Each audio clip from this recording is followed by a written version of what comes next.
The name, Wayne Rooney. Hazard! He has done it. An important moment on an important day. And Kane wins it. And Tottenham lead. Aubameyang! Oh, brilliant! He took it first time and with devastating effect. Mo Salah. Can he finish things off here? He can. It is 2-0. And finally, we are back. Sideline Talk podcast. Good afternoon to you all. It's fight weekend. But although we are off to enemy territory later for the boxing, we're here to discuss the other ongoing wars this weekend. Chelsea City, the London derby, of course. But yeah, I'm joined by Danny up the stumble in. We're back. We're back in business, ready to go later. And Lee, how you doing, mate? How's things? You well? Yeah, good, mate. Good to be back on the pod. We move. Yeah, it's back. Been a long time. I can see you're in the new gaff, settled in nicely. But I suppose we'll get cracking. Not to get into, obviously, 2 early kickoffs on the games at 12:30. So we'll start with that, I guess. And Chelsea City. Liverpool started off well, mate. Lee. Obviously, I'm guessing I know what you sort of want out of this early afternoon, considering the sort of positions in the table at the moment. But what are your predictions for this game? Tough one to call. It's probably the 2 biggest challenges this season. Everyone's early season predictions. I think Chelsea was actually slight favourites at the moment for the start of the season they've had. And obviously the last couple of games they've had against City, like last season, it seemed like they've got City's number. Obviously beat them in the Champions League final. I think they beat them in the league last year as well when they played. It's definitely advantage Chelsea ahead of the game. Yeah. I think the thing with City as well is like the strike force, like the fact they haven't really... I know they didn't need to replace Aguero because he was out for a long fraction of the time of the period, but that's obviously fell short for them, hasn't it? But Danny, I'll go to you, mate. What are you expecting out of Chelsea City? I think at the moment Chelsea are a much stronger team than City, especially Chelsea being at home. I think there'll be quite a few goals actually. Sort of the lunchtime kickoffs. I can see if I'm going to put a prediction on it right now, I think it'll be 2-1 Chelsea. Yeah. I just think with Lukaku, they've got a better striking. You know, talking about Lukaku there. I think they've got better strikers. I think City haven't looked like the City we used to or we know. So yeah, I think it'll be a tough game for City today. Yeah, I think he will be the difference, won't he? Because, like I said, they made the mistake. I mean, Jesus, yeah, he's not a bad player, but I just don't think he's as up to it as they need. I think signing Grealish was probably not as sensible as what it looked. I think they needed to focus on that the number 9 position more. And obviously, they've got a lot out wide as well. Like Mahrez is their top scorer at the moment. He looks like he's playing well. Sterling hasn't really kicked off yet, but I don't really think they needed to add to that position. I think it's just fuel to the fire because they've just got far too much depth now. And I mean, Ferran Torres, I know he started playing there, but I don't think he'll be enough. But yeah, it'll be interesting to see how much of a difference Lukaku makes. Obviously, City, I don't know, like the last game, like against Southampton, they didn't really look like they had enough chance. They weren't making anything of their chances. And they've got a really, really tough 3 games ahead of them, City. I think you play them next weekend, Lee, and then they got PSG during the week. So it's like Chelsea, PSG, and Liverpool. It's not 3 games you'd really want in the space of 7 days. But we'll move on. Clock's ticking, games are going. Man United, Villa. I'm gonna predict, just because Ronaldo's backed, an easy, comfortable United win. I think they're easy, comfortable. I think 3-0. Yeah, I think 3-1. I think they seem to be lacking the clean sheets at the moment, United. I think they're still a bit sloppy at the back, even with Varane brought in. I think they're still sort of making errors there. Villa, I think, were unlucky against Chelsea in the week, starting to look like the teams we perhaps expected, obviously following the business in the summer. But yeah, with Ronaldo back, he's back with a bang. I would never bet against United right now. What's your thoughts on Ronaldo and United so far this season, Lee, mate? I think they're lucky they've added Ronaldo because I think it feels like to me they're scraping through games. They've still got mistakes at the back. Still got players like Fred operating in midfield. So I can't see them winning convincingly any game at the moment. I know they did against Leeds at the start of the season, but I think if they're going to beat Villa today, I think they will. They'll be scraping it 3-2, 2-1. Like you said about scraping, Lee, some of Ronaldo's goals, they're little poacher goals. All right, you've got to be in a position to score them. He seems to be everywhere on the pitch, but he hasn't really, he's there at the moment. I mean, there are a lot of just scrapey goals, aren't they, really, that he's scored so far? I think that's just the type of player he is now. It's the type of player he is these days. He just knows where maybe he thinks ahead, he knows where the ball's going to end up, and he's there at the right moment to put it in the back of the net. But, they're not convincing goals with the Ronaldos we're used to, but, he's there and it's a goal.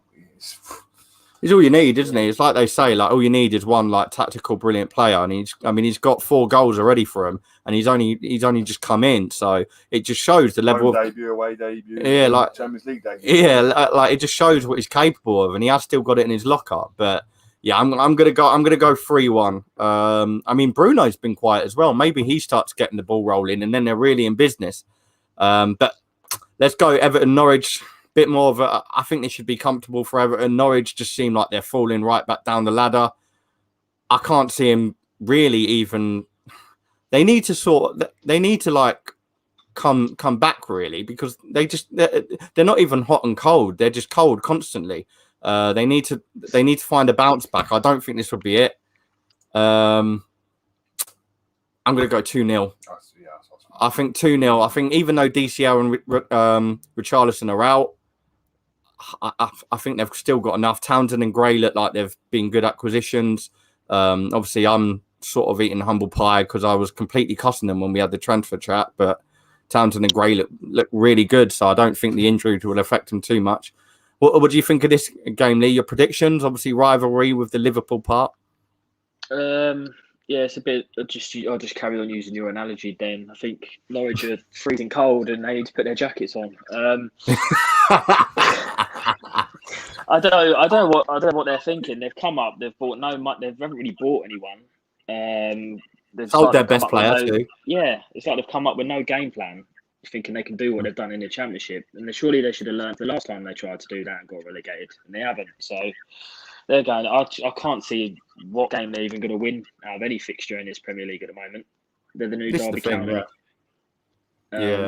Yeah. Can't see him getting anything today. Chris has said, "Come on, Rondon, captain for the FPL." # risk taker. Yeah, I suppose he will. He will be getting a look in if DCL's out. I suppose they haven't really got any other forwards. We saw James leave Everton as well. He's no surprise. I mean, no surprise. That's got to be one of the worst signings of last summer. I was surprised when he went to Everton. Yeah, it was a surprising signing. I mean, he's just not. He doesn't live up to the Premier League level anymore. And obviously, there was a lot of hype over it. But Ancelotti ended up doing bad business here. But yeah, they've got rid of him. Probably good for the wage bill as well. Leeds West Ham. I really enjoyed the fact about Rodriguez, how excited the Everton fans were for him, and he didn't even get to play in front of them once. Yeah, that's actually quite Absolutely true. Absolutely love it.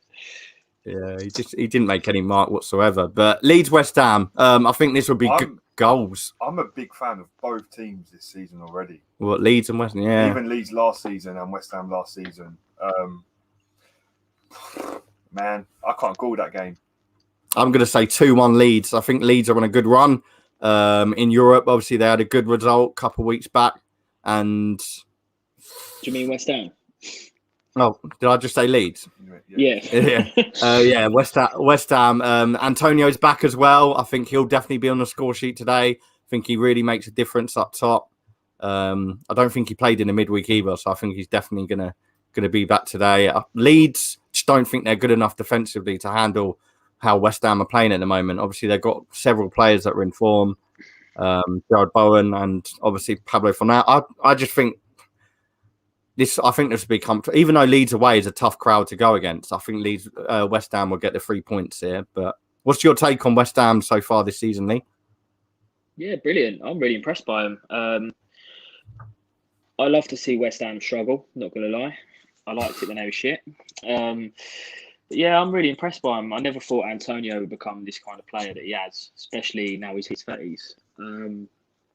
Yeah, I'm really impressed by him. David Moyes doing a stellar job. Tricky one to call this game, but like Danny said, I can't call it really. Ellen Road factor. You never know what Leeds are going to turn up. They're just different game by game.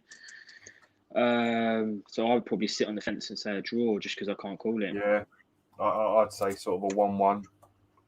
Yeah, it's going to be a tough one. I fancy think goals. I fancy goals. Yeah, it could easily be a 2-3. Or it could be a 2-2, 3-3. Yeah, that's what I'm thinking. It could be 2. I reckon it's definitely going to be over 3 goals in this game. I reckon because it's just.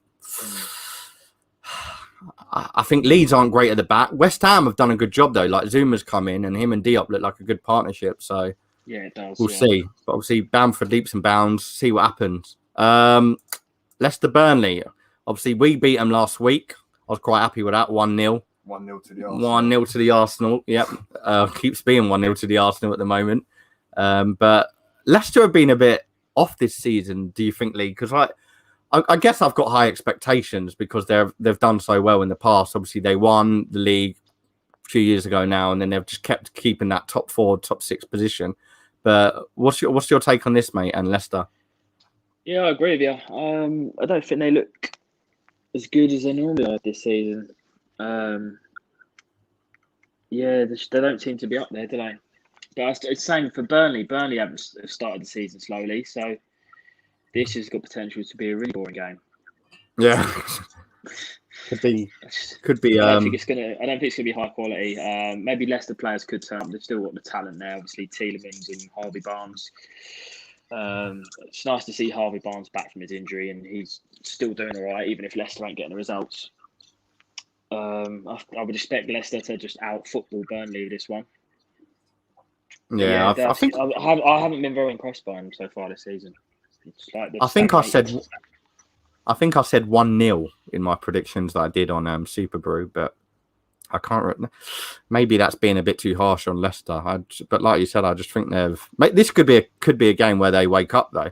It's perfect for them really. They've got the attack, haven't they? So Chris has asked a question here just while we move on because it was obviously past the Leicester game, but he said thoughts on Leeds this year. They seem to have had a slow start. Yeah, I think people expected a lot from them because the crowds, obviously the fans are back. Leeds are known for their fan base, so maybe that was something that we thought would go in their favour. They've added Daniel James to their attack, but yeah, I'd probably agree with that. Do you think they've had a slow start, Lee, or do you think maybe there's too much pressure on them? I think they've had difficult fixtures. They've obviously had United first game of the season. They got tanked, which is going to batter you. Played you last week. Played us last week. Got a man sent off. Again, it's a difficult fixture for them. I think when they play some of the lesser teams, they'll do better. But yeah, it's a slow start for them. They haven't pulled up any trees yet, but I think they'll be okay as the season goes on. Yeah, fair point. Got anything else to add? Yeah, no, that's exactly what Leeds has said. In fact, what Leeds has said, I think they've had a difficult start to the season, difficult games. If they keep your Bamfords fit, and Daniel James is a good signing for them. He looked all right the other night. Got Rafinha as well. Can't forget about him. If they keep their main players fit and stuff throughout the season, I think again they'll do all right. Yeah, I think I read somewhere they got quite a few players out this weekend, so I think one of them is Rafinha, so they might struggle. Yeah, Bamford's out as well, obviously. Teams have been hit hard with injuries, haven't they? Bamford, Rafinha, and then obviously Everton. We were touching on DCL and Richarlison. That's two You still can't say his name, can you? Richarlison. I did say it earlier. Richarlison. I definitely got it right earlier. I let myself down. But let's go to.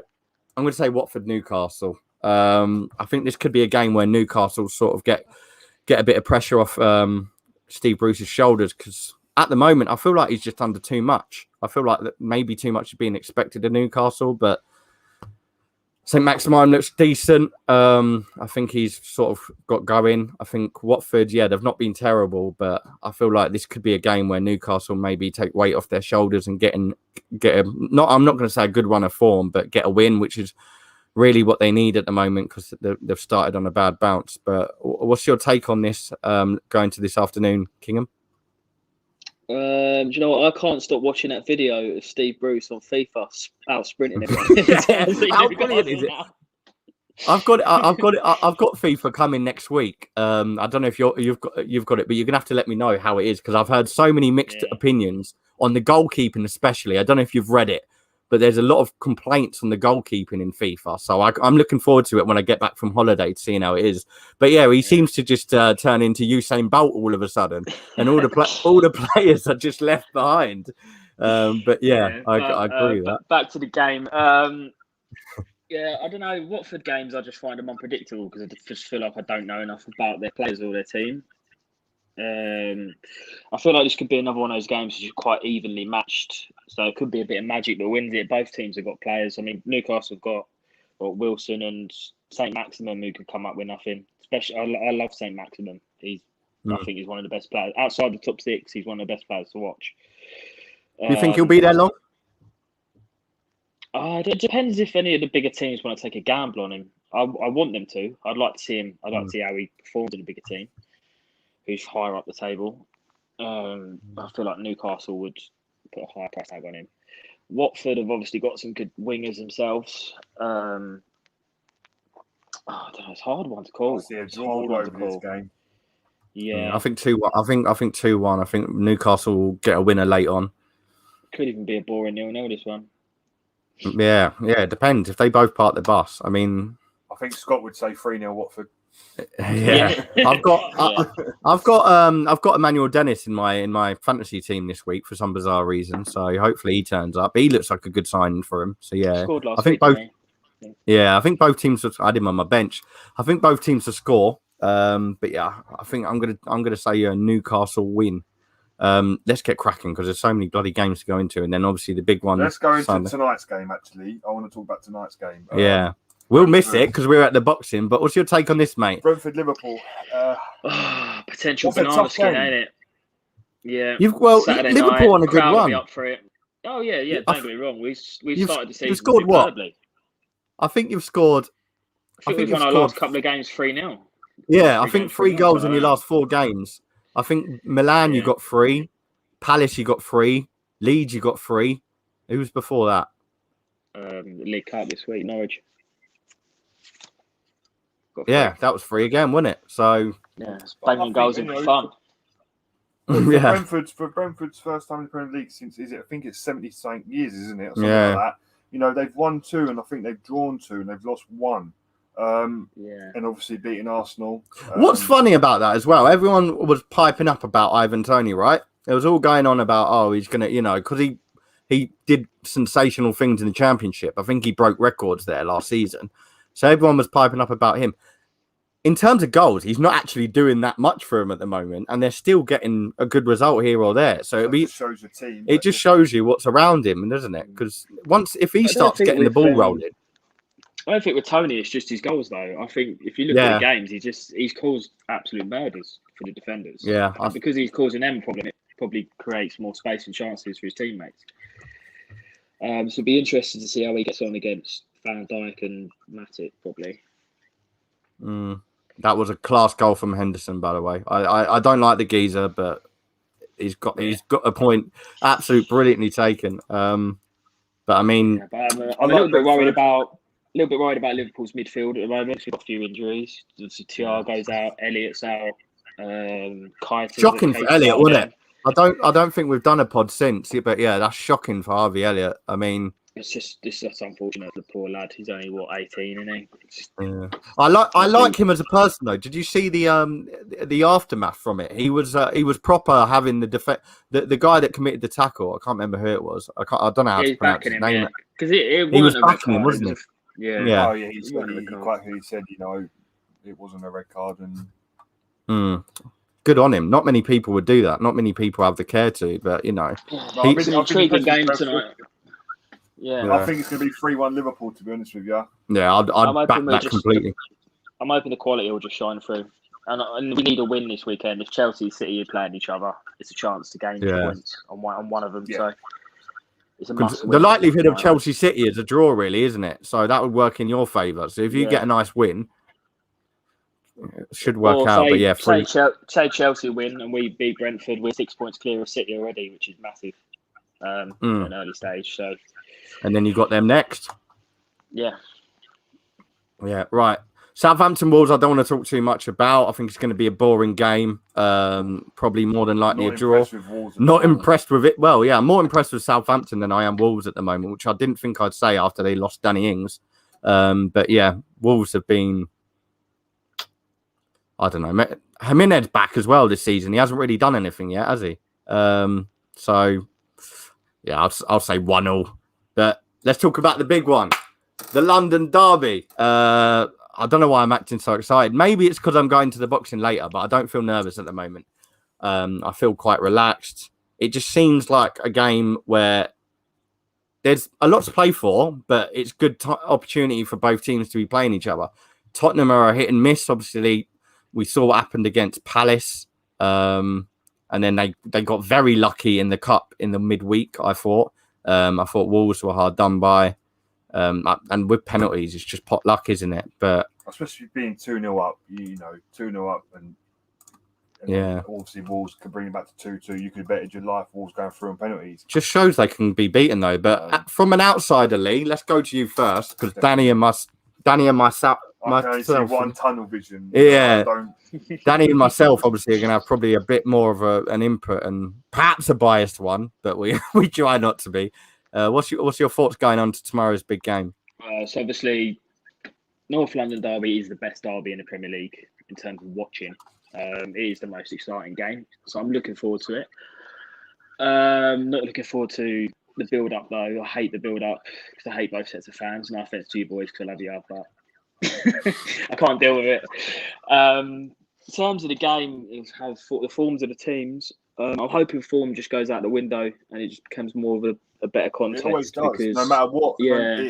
Throughout the whole years, for me watching for 20 odd years, form always goes out the window. Arsenal could, the Arsenal we knew before years and years and years and years ago. It doesn't matter what when you play them. Everyone just forgets about everything, and it's just that one game. You just want to beat them. Don't care how you beat them. You just want to beat them.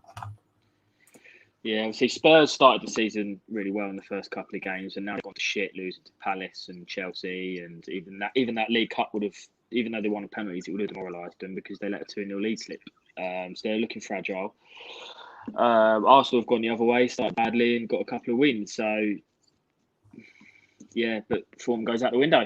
So it's like I find it impossible. It's one of those games I find impossible to call. I think in terms of quality of both teams, it's quite even. Yeah. I want to talk to you quickly about Aaron Ramsdale, Lee, from an outsider point of view. Obviously, a lot of Arsenal fans, to begin with, when we signed him, was slating him to the ground. And I felt kind of sorry for him. Me. I didn't say anything. I felt kind of sorry for him. But now he's digging me when I'm sat right next to him, literally. Not being funny, but now he's like our number one to some of these fans. He kept 2 clean sheets, and I've been impressed by him. He was under a lot of fire, but maybe that's the team he's been playing for. He's not going to be the greatest at Sheffield United. It's what's in front of you. Do you think it's a good signing for us? Yeah, I do. Yeah, he's young. He's English. I think before the signing, I know obviously Dennis and other Arsenal fans were slating him, saying he's shit mainly because he's had 2 relegations on the bounce, things like that. So it obviously doesn't look good on your CV. But if you actually look at his performances and that, he's actually quite decent. If you hear other goalkeepers talk about him, like I think Ben Foster was talking about him, saying how good he is, what a monster he's going to be in a few years' time. Yeah, I watched that. Yeah. So he's other professionals. I think you've got to take their opinion into account because they know the game better than anyone. Although it looked on because of his CV, it didn't look great. He's turned out to be good so far, and he's got a lot of years left in him. He's got a good 10, 15 years of goalkeeping in him. So it could be another player I want to talk very good signing. Yeah, Another player I want to talk to you about quickly is Alexandre Lacazette. Again, a guy that's normally in the fire range with Arsenal fans and people outside of Arsenal. He's always in the fire range. But again, he always delivers in the North London derby. He's been out of a contention, recently. Would you bring him back in? I start him. He's got to start for me. Aubameyang's not been hitting the mark. I mean, all right, he scored against Wimbledon. It was a penalty during the week. But I think he's got a bit more to deliver, especially against Tottenham, than what we've been playing recently. He reminds me of Firmino. Nah. No, not in terms of player, but I just think Firmino gets completely criticised from an outside area, but he adds more than goals. That's what I mean. Yeah, that's fair enough. It's a tricky one. Aubameyang's obviously your top earner, your big superstar, if you like. But not in a minute. Sort of like it's like I said, sort of your unsung hero. I would play both, to be honest, if it was me. I would think about possibly dropping Pepe because I don't rate him at all. I don't think he's cutting it. Not for a £70 million signing. Regardless of how much he costs, I just don't think he's good enough. Yeah, it's not a bad shout. I wouldn't mind seeing that. Seeing maybe Saka on the left, Saka on the right, Aubameyang on the left, or vice versa, and then Lacazette in the middle. I'd quite happily see that. Yeah, it's been done before. So. Another thing as well is Granit Xhaka. I feel like people are making out as if starting him is a ticket to the Titanic, and it's like, okay, he's got sent off. He's only got 4 red cards in like the last 4 years. Okay, it's terrible, but for me, I quite like him. Yeah, why? Because they play, he actually cares. Yeah, he actually it shows he had passion. Makes mistakes, but he has passion. At least he gets into them. He's got some grit. And people say, okay, yeah, he's not the answer. I completely agree with that. He isn't the answer. But he's just more known for his mistakes than good performances, which I think is wrong. And Sambi and Partey, if we put them two together out against Spurs, we'll get exposed because Partey likes to go forward, Sambi likes to go forward, and it would just be a mess before we've even started the game. Son would be having a field day because the midfield would be open, and it would be like, I think when they beat us 2-0 and Son just completely dominated us in 15 minutes, scored top bins. And yeah, if we play like we did against Burnley last week with 2 attacking midfielders on the pitch, I'll tell you what, it's going to be a World War III. But yeah, I'd like to see Xhaka and Laka both brought in. Harry Kane, I think it's a great game for him to come into. He's not really been doing anything. He's not exactly got off the ladder, but I think derbies are these games, don't they? Yeah, like they're the big players for Spurs. Yeah, Kane is like what we just touched on with Lacazette. He seems to love a derby, and Aubameyang as well. Really, hopefully the same can be said for him. I think it will be 2-1 Arsenal. I'm going to keep my confidence, and I think Kane will score, and I think Laka won't start, but he'll come on in the second half and get the winner. That's my. I'm just going to try to be as brief with my prediction as I can because I don't want to look too into it. I want a prediction from you, Lee. From me, oh Jesus! Honest, even if it upsets me. No, I actually think Arsenal might do this one. I would actually go with 2-1 as well. I think home advantage. Spurs out of form, even though form doesn't always play a part. I think you could nick it 2-1. Yeah, it's definitely not. Oh, we haven't kept a clean sheet there since 2017 against Tottenham in any home or away. I don't think you will. So I don't think you will keep a clean sheet. Yeah, so I can't see it. As much as we've been doing well with these 1-0 wins, we're up against bigger fish. But any Spurs fans, by the way, that are going to be watching this later or watching it now, I don't condemn graffiti, but if you're sitting in block 256 at Tottenham, you'll find a massive AFC in permanent red marker. Yeah, we've got our pens. We've got our pens ready. I'll be writing something a little bit worse than that, but. Can't help myself. Oh yeah, bloody hell!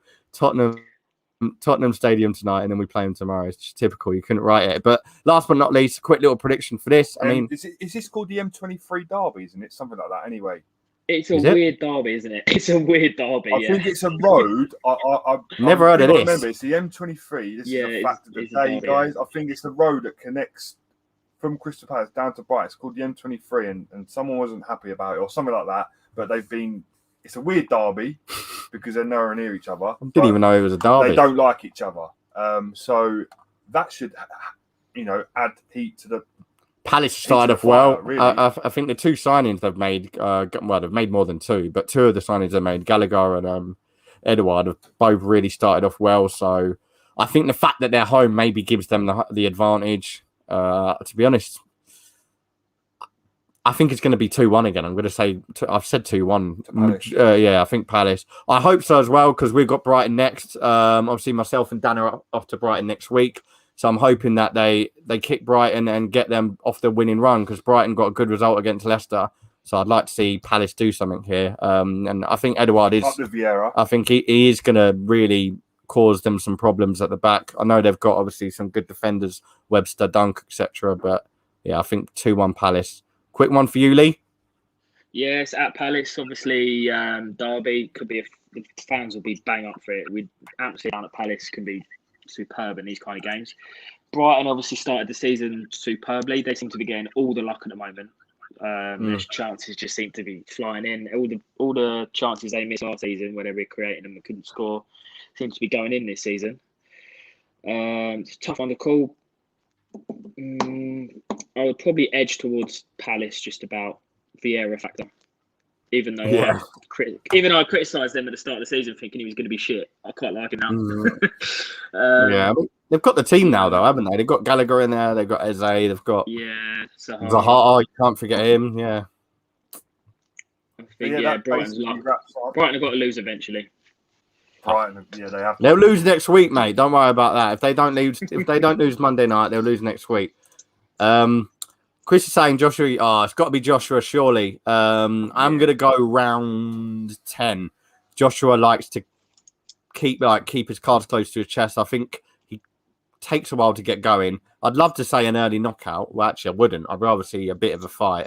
But I feel like if he's going to this guy as well. It's going to be a game of cat and mouse, chess for the early few Usyk rounds. will want it to go later rounds because he wants to get Joshua tired.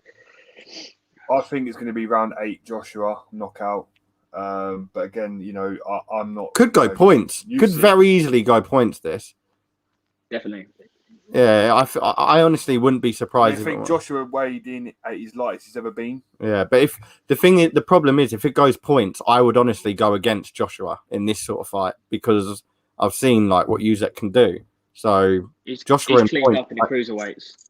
Yeah, Joshua and points, I just never have confidence in because although he can do the job, he just He takes too long. I want to see a knockout from him, man. I haven't seen enough knockouts from him in his last year. Especially this fight, no one spoke about Joshua Fury or anything yet because everyone respects Usyk as a fighter. Yeah. This fight is not as easy as he hasn't just took this fight as another easy win, but he has done in the past. Joshua, he has taken some fights. You think really, but this fight is not the one to.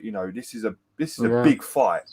I think the odds are probably on Joshua to win, but I don't think they should be as favourable as what I've probably seen online. I think he will be up against more than what he's perhaps expecting. Who knows? But it's going to be an unreal night. Enjoy watching Major Silverware show for the first time at the Tottenham Stadium today, lads. I don't think there's any at all. Yeah, Joshua can bring all his belts. That'll be it. That's the only thing. Have you ever seen Tottenham win the league? Yeah.